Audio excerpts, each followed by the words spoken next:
Salam uşaqlar, bugün sizinlə 9-cu sinif buraxılış imtahanı üçün ümumi sınaq 2-nin izahına baxacağıq.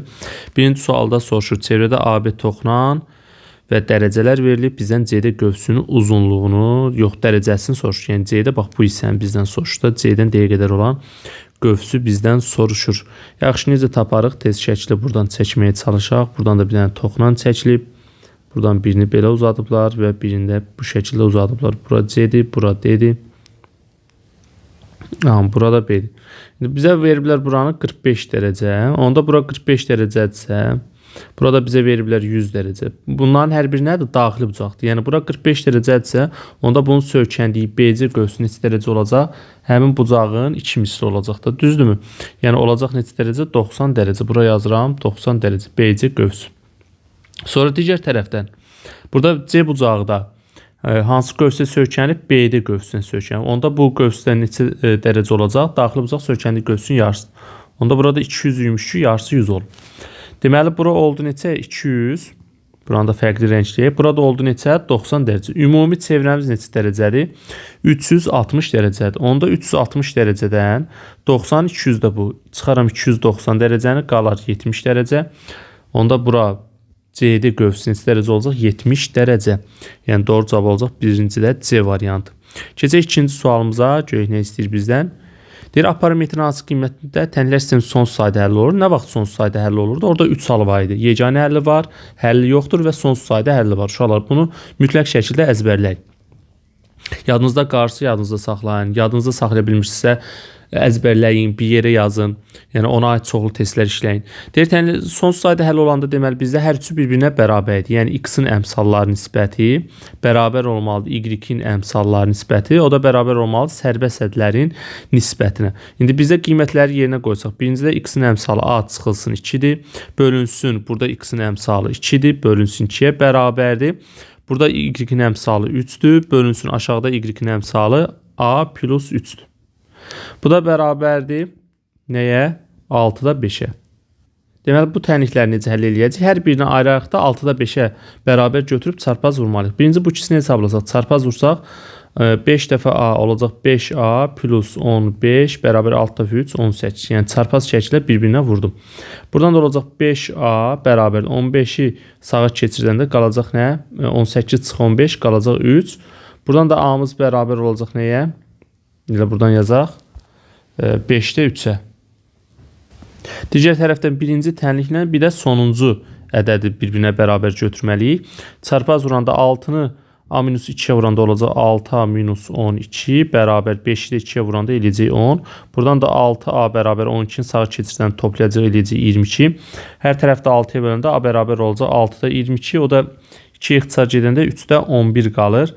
Deməli, A-mızın 3-də 11, bir də 5-də 3 qiymətləri heç bir üst-üstə düşmədiyi üçün deməli, burada nə olacaq? Heç bir qiymətində tənliklər sisteminin sonsuz sayda həlli olmayacaq. Yəni, çünki burada fərqli-fərqli qiymətlər çıxdı. Və yaxud da burada birinci və ikinci tənliyi də çarpaz vurub diskriminantla da həll edə bilərsiniz. Yəni, burada hər bir ayrı-ayrıqda şərti ödəyə bilər, amma eyni zamanda ödəməlidir. Yəni, çünki buradakı A ilə buradakı A fərqli A deyil ki, eyni A-dır.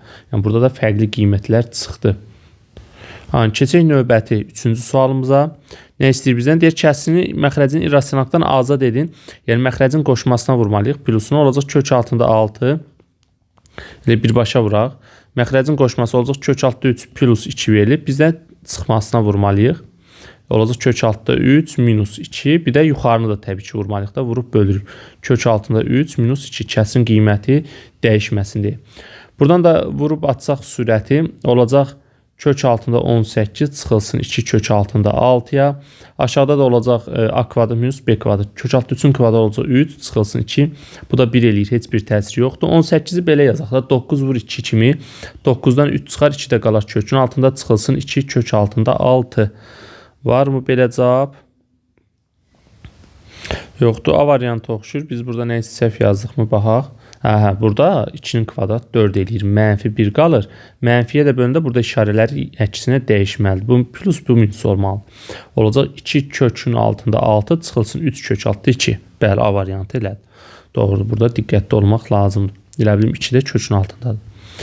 A kvadrat minus B kvadrat. Köçaltı 3-ün kvadratı 3 eləyir. 2-nin kvadratı 4 eləyir. Orada çıxanda -1 qar. Mənfiyə də böləndə işarələr əksinə dəyişir. 4-cü sual deyir. Bir nöqtədən 12 şüa çəkilmişdir. Bir yarım müstəvidə qalan bucaqların sayını tapın. Deməli, parça və şüanın tapılması düsturu eynidir. N vurulsun N minus 1. 2 nə yazdım? Bölünsün 2'ye. Burada olacaq 12 vurulsun 12 minus 1. Yəni 11 bölünsün 2'ye. Buradan da ixtisar gedir. Burada 6, burada 1 qar. 6 ilə 11'ə vuranda eləyəcək neçə? 66. Yəni doğru cavab olacaq Y variantı. 5-ci sual. Deyir bərabərçiliyini həll edin. Deməli məxrəc sabitdir. Sabitdir, amma qiymət də buradan çıxır da. Deməli 3-dən kök altda 11 çıxır. Kök altda 11 3-dən böyükdür. Çünki 9-dan normalda 3 çıxır. Kök altda 11 də 9-dan böyük olduğu üçün 3 tam neçəsi çıxacaq. Yəni məxrəc hər zaman nə olur? Mənfi olur. Burada qeyd edək mənfi. Deməli məxrəc mənfidirsə, onda surəti nəyə bərabər götürməliyik ki, mənfiyə böləndə yekunda 0-dan böyük olsun. Yəni bu da mənfi olmalıdır ki, mənfiyə bölək ki, nə olsun? Müsbət olsun, 0-dan o da böyük olsun. Onda 4x plus 11 nə olmalıdır? Böyük olmalıdır, daha doğrusu mənfi dedik götürməkdə, kiçik olmalıdır 0-dan. Buradan da olacaq 4x kiçikdir mənfi 11. Buradan da x kiçikdir mənfi 11-də 4-ə böləndə mənfi 4-də 11. Deməli mənfi sonsuzluqdan mənfi 4-də 11-ə və özü də daxil deyil. Varmı belə cavab? Burada da yəqin ki çeviriblər 2 tam 4-də 3 eləyir. Olacaq B variantı 5-ci sualda. Keçək növbəti 6-cı suala.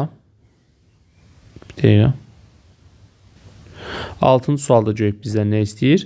Deyir funksiyasının təpə nöqtəsinin koordinatlarını tapın. Təpə nöqtəsinin koordinatları bu təbii ki hazır vəziyyətdə verilib. A x minus m kvadratı plus n. Bunun təpə nöqtəsi nədir? M və n. Yəni bu x-dir, bu da y-dir. Deməli uşaqlar diqqətli olun. Burada m nə yazılıbsa orada həmişə əksi götürülür. Bax burada çıx m yazılıb. Amma biz əksini, yəni müsbətini götürürük. Burada mənfi 1-dirsə, çıx 1-dirsə olacaq müsbət 1. Bir də 7-də elə n-imiz nədirsə müsbətsə, müsbətini yazırıq, mənfidirsə, mənfisi. Deməli 1, 7 nöqtəsi harda var? A variantında. 6-da doğru cavab olacaq A variantı. 7-ci sual. Deyir ifadəsini hesablayın. Gördüyünüz kimi belə bir sadə bir ifadə var. Uşaqlar əslində görəndə qorxurlar. Deməli kök altda 16-dan 4-cü dərəcədən neçə çıxır? Birbaşa yazıram. 2 çıxır, üstə gəlsin. Kəs xətti çəkirəm. Tək dərəcədən olduğu üçün mənfi ola bilər. Şoka düşməyin. Yəni belə şeylərdə görsəz əslində yaxşıdır, öyrənmiş olursunuz. Bəzən uşaqlar kökün altdan mənfi görür, dəli olurlar ki, bu mənfi nə gəzir burada. Tək dərəcədən ola bilər. Və 32 nə deməkdir? Mənfi 2 üstü 5-dir. Deməli buradan mənfi 2 çıxacaq. 8 də mənfi 2 üstündə 3-dür. Yəni kubudur. Kublar gedəcək kökdən mənfi 2 çıxacaq. Üstə gəlsin 2 üstü mənfi 1 elə 2-də 1, yəni 0,5 deməkdir. Bundan da çıxır nə? 0,5-ni bir də vurur. 6-cı dərəcədən kök altda 64. 64 isə 2 üstü 6-dır. 6-lar gedir. Elə 2 çıxacaq. Buradan da bərabərdir. Nə baş verir burada görək. Bunlar elə çıxanda 0,5-dən 0,5 0 qalacaq burada. Bunu mənfi 2 bölündə 1 düşür. Olacaq 2 plus 1. Yəni 3 vurulsun 2. Bu da eləyəcək neçə? 6. 7-də doğru cavab olacaq B variantı. 8-ci sual deyir, ABC bərabər tərəfli üçbucağın daxilinə çəkilmiş çevirən radiusu 8 cm olarsa, üçbucağın sahəsini tapın. Bərabər tərəfli üçbucağın sahə düsturunda yazacağım. A kvadrat kök altında 3 bölünsün 4. Sonra hündürlük median tənböləninin də düsturunu yazıram. Deməli A kök altda 2 bölünsün, daha doğrusu A kök altda 3 bölünsün 2-dir. Bir də xarici çəkilmiş çevirən radiusu ilə daxili çəkilmiş çevirən radiusu. Xarici çəkilmiş çevirən radiusu A kökdə 3 bölünsün 3-dür. Daxili çəkilmiş çevirən radiusu isə A kök altda 3 bölünsün 6-yadır. Bu arada burada da R bərabər 2R şərti də ödənilir. Bunu da diqqətdə saxlayaq. Deməli indi bizdən nəyi soruşur?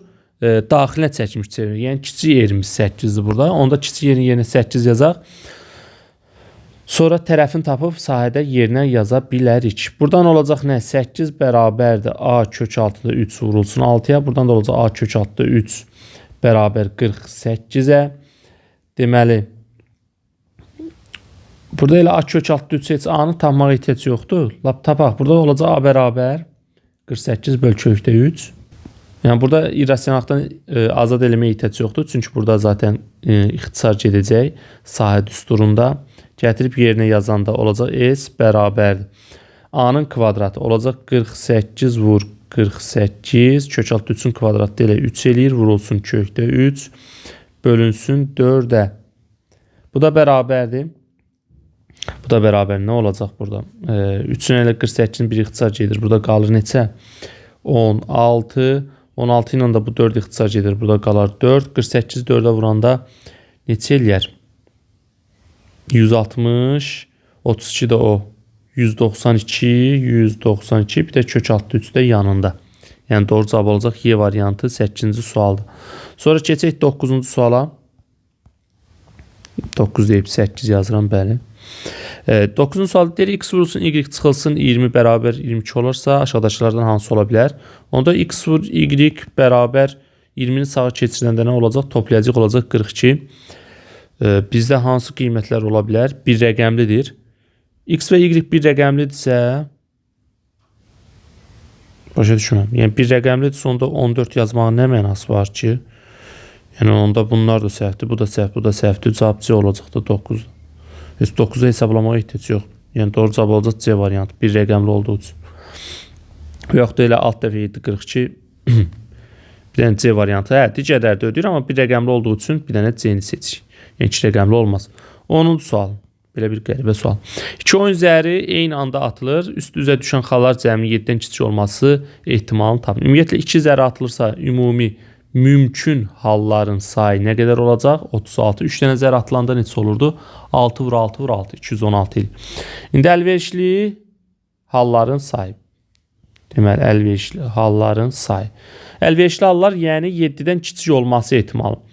Üst-üzə düşən xalların cəmi 7-dən kiçik olması ehtimalı. Ola bilər 1, 1, 1 ilə 2, 1 ilə 3, 1, 4, 1, 5, 1, 6 olmaz. Çünki 7-dən kiçik deyil. Sonra keçirəm 2-lərə. Bunların tərsini də yazmaq olar, amma hər birini ayrı-ayrı yazacağım. Deməli, 2, 1 yoxdur. Sonra 2, 2 varmı? Yoxdur. 2, 3 yazaq. 2, 4 yoxdur. 2, 5 olar? Yox. Çünki 2, 5 artıq 7 deyil. Bizə deyir 7-dən kiçik olsun. Keçək 3-ə. 3 ilə 1 yazaq. Sonra 3 ilə 2 yazaq. 3 ilə 3 yazaq. Artıq 3, 4 yaza bilmərəm. Niyə? Çünki 3, 4 artıq nə eləyir? 7 eləyir. 4 ilə başlayan 4, 1, sonra 4, bir də 2. 4, 3 artıq olmaz. Çünki cəm 7 eləyir. Yekun olaraq bir dənə qaldı neçə? 5, 1 qaldı da. Bəli. 5 ilə 1. Çünki 5 ilə 2 artıq nə eləyəcək? 7 eləyir və yaxud da 5 ilə 3, 4 hamısı 7-dən böyük ədədlər eləyir. Deməli, neçə hal oldu bizdə? 1, 2, 3, 4, 5, 6, 7, 8, 9, 10, 11, 12, 13, 14, 15 hal. Deməli, bizim yekun cavabımız olacaq. P ehtimal bərabər 36-da 15. Bu da 3-ə ixtisar gedir. Burada 5 qalar. Burada 12. 12-də 5 varmı? Bəli, onda doğru cavab olacaq C variantı. Sadəcə diqqətli olub burada saymağa diqqət edin. Yaddan çıxan qalmasın. 11-ci sual. Aşağıdakılardan hansı çox hədli deyil? Çox hədli olmayan elə birbaşa burada C variantı. Məxrəcdə ümumiyyətlə nə olmaz? Dəyişən olmaz. Bu çünki rasional ifadə olur artıq. Məxrəcdə dəyişən olmaz. Sonra qüvvət üstündə məsələn mənfi olmaz və yaxud da qüvvət üstündə kəsrilən ədəd olmaz. Yəni bunu və məxrəcə yenə dediyim kimi olmaz. Bunlar çox hədli sayılmır. Keçək 12-ci sual deyir. Olarsa n böl k böl m nisbətini tapın. Deməli uşaqlar bu tipli nisbətlərdə biz necə götürürük? Buradan yenidən yazacağım. 4n bir də 5 vurulsun k-ya. Deməli burada biz məsəl üçün ikili götürəndə məsələn deyirdik 2a bərabər məsələn 3b götürəndə a b-nin əmsalı olurdu, b a-nın əmsalı olurdu. Məsələn a 3k olurdu, b də 2k olurdu, düzdürmü? İndi üçlü olanda artıq biz artıq m-i, n-in bir də k-nın əmsallarını götürəcəyik. Yəni m bərabər olacaq 4 vur 5 artıq. Yəni 20k olacaq. Və yaxud da burada olmayan hərflərdən birini seçək. 20t olacaq. Və yaxud da sonra n-i seçəndə n artıq m-lə k-nın əmsalları olacaq. Deməli n bərabər olacaq 3 vurulsun 5. Yəni 15t olacaq. Sonra digər tərəfdən bir də k-nı tapanda k da digərlərinin əmsalı hasili olacaq. Yəni k da bərabər 3 vurulsun 4 bərabər 12t şəklində olacaq. Yəni burada t mütənasiblik əmsalıdır. Deməli oldu m 20, 15, 12. İndi bizdə n km'dir. Deməli 15, k'mız 12, m'imiz də 20. 15, 12, 20. Yəni olacaq C variantı. Ardıcıllığı da bu arada gözləmək lazımdır. Sonra 13-cü sual. Deyir, bərabər tərəfli üçbucağın medianı 6 olarsa bu üçbucağın perimetrini tapın. Medianın üstünü elə bayaq yazmışdım. Ümid edirəm artıq yadınızdadır. Çünki median təməlinin hündürlüyü hər biri bir-birinə bərabər idi. A kökaltı 3 bölünsün 2 şəklindədir. Bu da deyir 6-ya bərabərdir. Bərabər eləyək 6-ya. Buradan tərəfini tapmağa çalışsaq, olacaq A kökaltı 3 bərabər 12-yə, yəni çarpaz vurdum. Buradan da A da bərabər olacaq nəyə? Kökaltı 3-ə bölürük hər tərəfi. Buradan da qoşmasına vuraq. Burada olsun 3, burada da olsun 12 kökdə 3. 3-ə böləndə olacaq 4 kök altında 3. Hər tərəf kök altı 3-ə vurdum. Deməli, tərəf 4 kökdə 3, onda perimetri 3A-dır. Yəni 3 vurulsun tərəfin misli nə? Bu da eləyəcək 12 kök altında 3. Yəni doğru cavabımız 13-də olacaq A variantı. Keçək 14-cü suala.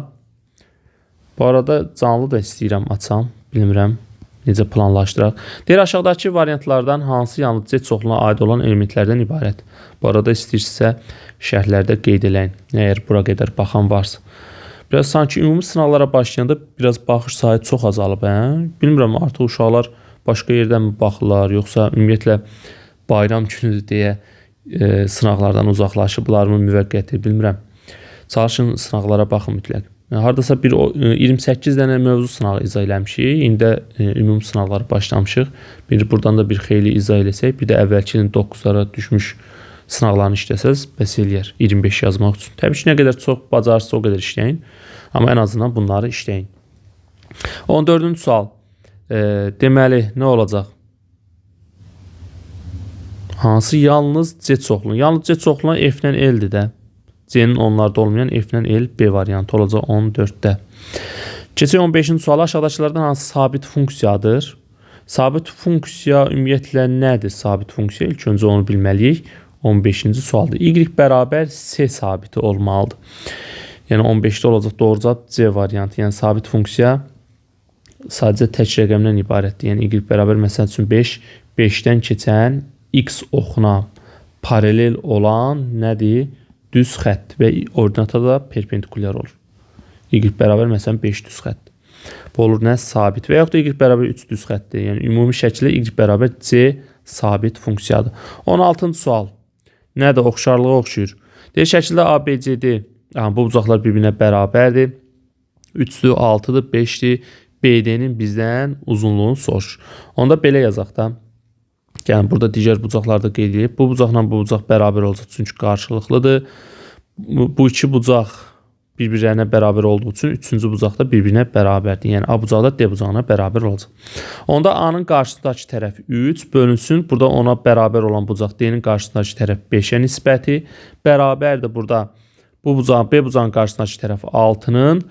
Digər Y bucağı ona bərabər olan Y bucağın qarşısındakı tərəf CD-yə nisbət. Burada bir X deyək.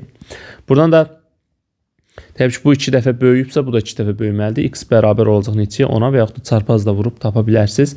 Belə daha sürətlə də hesablaya bilərsiniz. X-imiz oldu neçə? 10. Yəni CD-miz 10-dur. Bizdən də BD-ni soruşur. BD isə BC ilə CD-nin cəmidir. Yəni 3 ilə 10-un cəmidir. Bu da eləyir neçə? 13. Yəni yekun cavabımız olacaq 13. 17 paralleqramın daxili bucaqlarından biri o birində 5-də böyükdür. Yəni paralleqramın ümumiyyətlə daxili bucaqları nədir? Bir iti bir kör bucaqdan söhbət gedə bilər. Biri digərindən böyükdürsə də. Yoxsa iki iti bucaq bir-birinə bərabərsə biri digərindən necə böyük ola bilər? Onda birdən bir X yazsam, o birisi neçə olacaq? 5-də böyük 5X. Bir tərəflə bitişik bucaqların cəminə verməlidir bizə 180 dərəcə. Onda olacaq 6X.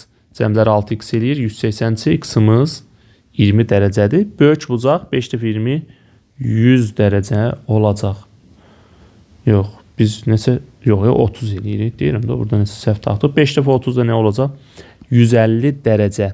Böyük bucağımız 150 dərəcə olacaq. 18-ci sual. Bu nədir? Qiymətini hesablayın. Baxaq görək, ağıllı şəkildə təbii ki, hesablamaq lazımdır.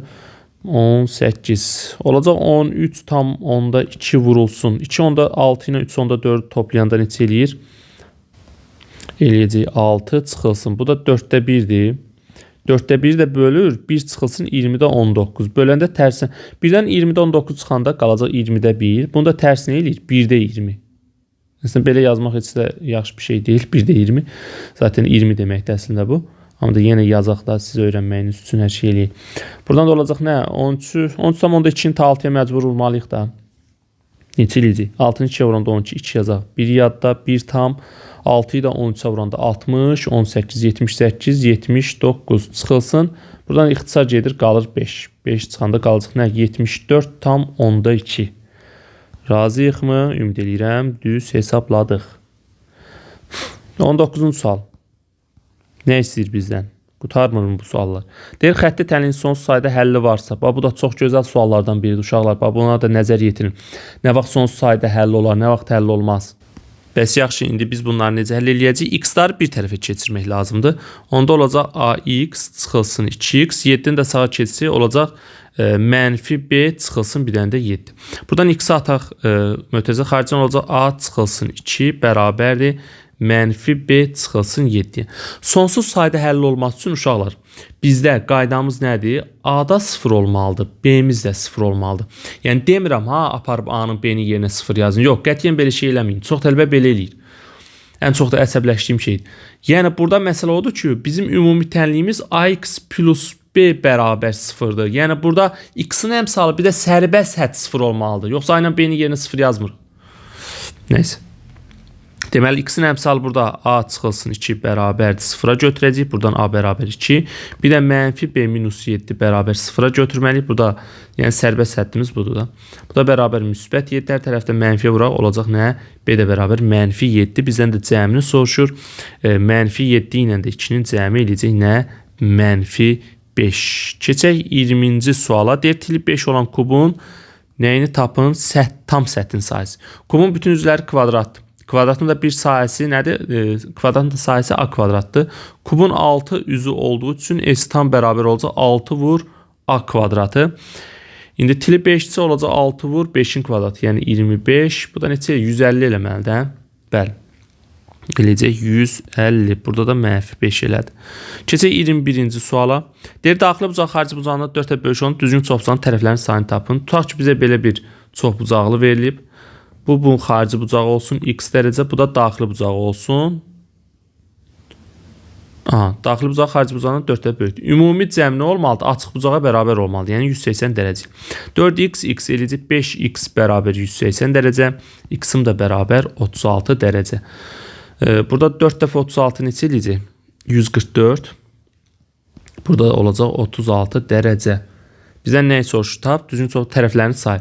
Xarici bucaqdan gedək. Xarici bucaq necə tapılırdı? 360 bölünsün n. İndi bərabər 36 dərəcə. Deməli, buradan da n-i tapanda 360'ı 36'ya böləcəm, düşəcək 10. Deməli, bu düzgün 10 bucaqlıymış. Tərəflərinin sayı elə 10 olacaq. Bəli. Bəzən burada diagonal sayını da soruşur. Diqqətli olun orada. 22-ci sual trapesiya aid sualdır. Trapesiyanın bütün düsturlarını əzbərləmək lazımdır. Çünki digər 4 bucaqlardan fərqlənir. Deməli, düstur necə idi? Düstur qeyd edək. Olacaq YF. Burada YF-dir. YF-nə yazaq.